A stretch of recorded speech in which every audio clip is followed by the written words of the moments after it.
Saya mengutip video dari YouTube TV One News yang ditayangkan pada 27 Mei 2023, di mana seorang ibu muda bernama Selvia mencoba mengambil anaknya yang diduga dibawa kabur oleh suaminya sendiri di sebuah hotel di Kota Batam, Kepulauan Riau. Saat Selvia hendak mengambil anaknya, ia sempat mendapatkan perlakuan kasar dari suaminya sehingga Selvia melaporkan ke pihak berwajib. Selvia sempat ditanyakan oleh wartawan mengenai alasan kenapa mantan suami Selvia memisahkan anak dari ibunya. Selvia menjawab tidak tahu, cuma yang pasti mantan suami Selvia benar-benar tidak memperbolehkan Selvia untuk mendekat dengan anak kandungnya sendiri. Selanjutnya saya juga mengutip video dari YouTube-nya Uyakuya TV yang diunggah pada 6 Mei 2023. Terlihat usaha Selvia membujuk suaminya untuk hanya sekedar memberikan ASI untuk anaknya, namun tidak diperbolehkan oleh suaminya. Di Batam ya? Oke. Maaf Pak. Aku mau netain sosial. Sejam lagi. Aku mau netain anak aku. Dia baru minum susu. Aku mau ketemu sih, aku mau netain anak aku. Bukan kamu buat keju kan? Enggak buat keju. Mama di sini, Jo.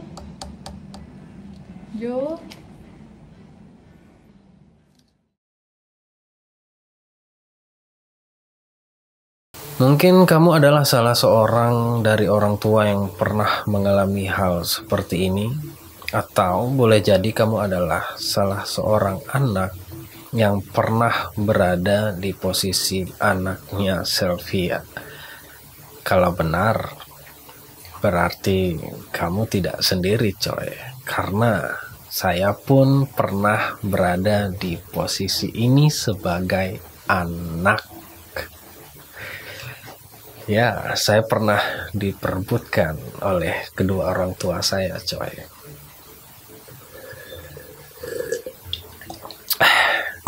Tapi saya tidak ingin ikut campur atau ingin membahas tentang permasalahan Selvia dengan suaminya. Saya hanya berharap bahwa kedepannya Selvia dan suaminya ini dapat bertanggung jawab atas keputusan yang dibuat oleh mereka. Sehingga ya lagi-lagi anak menjadi korban dari keputusan atau ketidakharmonisan dalam rumah tangga.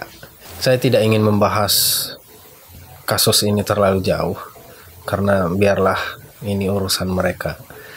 Urusan saya mengenai anaknya coy. Urusan saya, emang saya siapa? Oke, saya hanya seorang anak yang pernah mengalami hal-hal seperti ini. Saya ingin membahas tentang kemungkinan-kemungkinan yang akan terjadi kepada anaknya setelah mengalami hal ini coy. Karena anaknya akan terus tumbuh dan semakin dewasa semakin mampu untuk berpikir dan menentukan baik buruknya kehidupan ini. Beruntung anak Selvia ini masih kecil. Dibilang beruntung ya enggak juga sih ya. Maksud saya itu beruntung dia masih kecil jadi dia tidak begitu mengerti keadaan apa yang sedang terjadi saat ini. Kenapa sih ada keributan di sini, dia nggak ngerti. Pikirannya belum sampai ke sana. Namun semakin bertambahnya usia anak, dia akan bertanya-tanya, ada apa ini? Kenapa ayah dan ibu tidak tinggal bersama? Dia akan bersekolah dan mengetahui bahwa di dunia ini ada yang namanya perceraian, perpisahan, pertengkaran, kekerasan, dan lain-lain sebagainya. Semakin dia mengerti tentang keadaan yang sedang terjadi di lingkungan keluarganya, dia seperti punya sebuah keinginan dan akan membandingkan dengan anak-anak lain. Loh ya, ibu itu mereka bisa tinggal bareng sama papa mama, kok saya nggak bisa?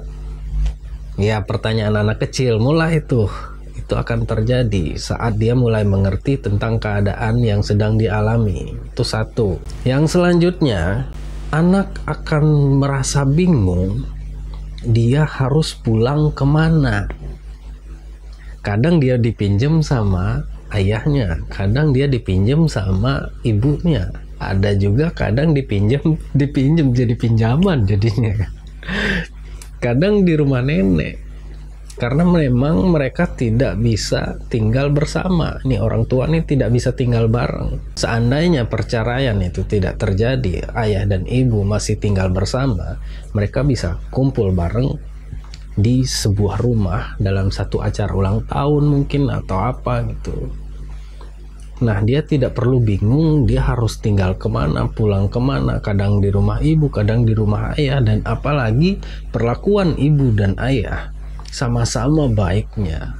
Dia akan terus memilih sepanjang hidupnya, merasa dilema saat dia ingin memberikan kabar baik atas prestasinya. Dia harus memberitahu siapa dulu nih. Andai ayah dan ibunya ada hadir di acara pemberian penghargaan tersebut, dua-duanya hadir meskipun tidak tinggal dalam satu rumah, ya syukur. Gimana kalau misalkan ayah dan ibunya sibuk juga dan tidak ada yang hadir? Itu lebih berat coy. Dan dia harus menemui salah satu dan dia akan memilih ke siapa dulu coy. Mungkin bagi kamu yang belum pernah mengalami hal seperti ini, kamu tidak mengerti bagaimana rasanya di posisi ini. Cuman bisa membayang-bayangkan, tapi saya tidak mengatakan bahwa masalah ini sangat berat coy. Tidak sebanding dengan masalah Anda. Setiap kita sudah punya porsinya masing-masing, tergantung sejauh mana kita memahami masalah kita masing-masing. Dan sekali lagi coy, kamu nggak sendiri. Saya juga pernah diculik coy sama orang tua saya. Saya tidak ingin menyebutkan apakah ibu atau ayah yang menculik saya, tapi penculikannya itu unik coy. Saat saya diculik, saya nyaman coy. Setelah saya berada di rumah salah satu orang tua saya, setelah saya diculik ya beberapa hari gitu, saya merindukan salah satunya lagi dan saya ingin pulang ke sana. Pulanglah gitu kan. Nah, karena saya punya adik saya lagi diculik, dan bagi dua kan, saya di sini, adik saya di sini, dan saya merindukan adik saya, ingin tinggal bareng. Cuman keadaannya kita nih lagi diculik nih, dan itu sangat-sangat menyedihkan sih. Ketika itu saya nangis coy, nangis sendiri, nangis. Saya nggak cerita ke siapa-siapa, baru kali ini saya menceritakan hal ini coy.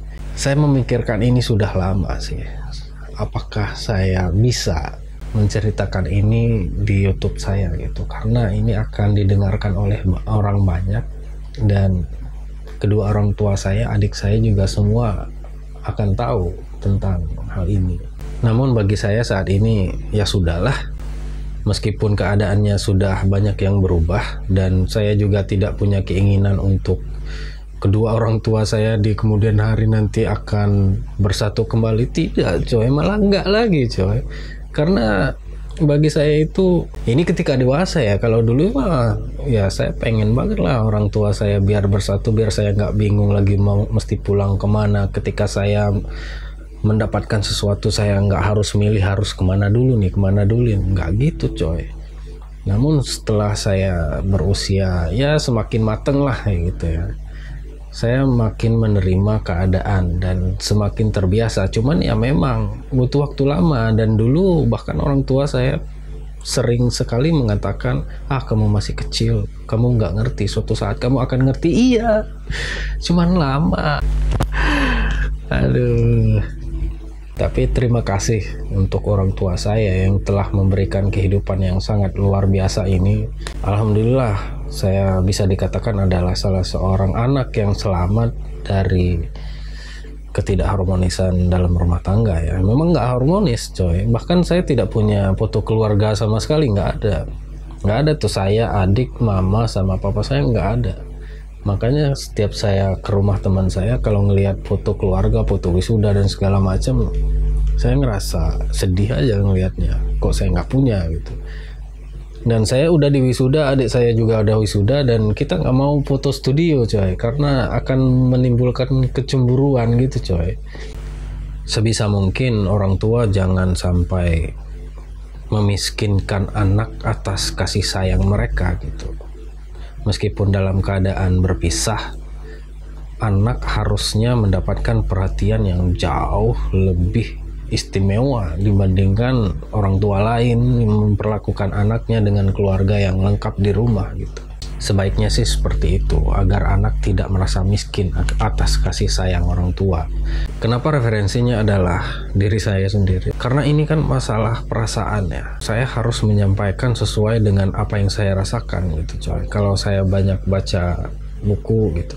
Dan saya juga bukan tipe orang yang punya banyak koleksi buku gitu. Jadi saya miskin sekali atas referensi tentang hal ini.